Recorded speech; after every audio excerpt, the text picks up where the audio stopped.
Rewmi 24 TV.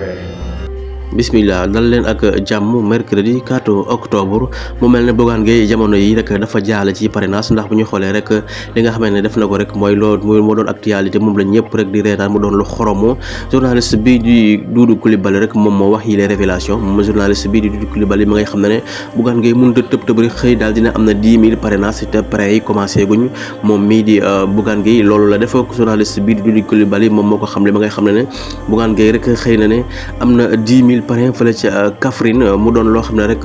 doy na waar ndax buñ ko xoolee sax parrainage bi sax commencé gul te parrainage yi mu yor sax moom mii di Bougane yooyee rek atum 2019 la ko yoroon ci présidentielle 2024 taxuloon sax mu participer ci présidentielle yooyu kon dafa mel ne Bougane Gueye tàmbale naa tiit ginnaaw rek ba mu xëyee daal dina rek am na lu toll ci 10 000 parrain ma ngi ko amee foofa ca Kaffrine te parrainage bi commencé gul beneen bi ci topp mooy ay parrain yoo xam ne rek ma ngi ko amoon depuis 2019 kon journaliste bii di Doudou Coulibaly moom mu àddu def yooyu kàddu di dànkaafu Bougane di wax ne rek loolee mënul nekk benn yoon Bougane Gueye mënut a xëy rek ne am na 10 000 parrain te parrainage yi commencé gul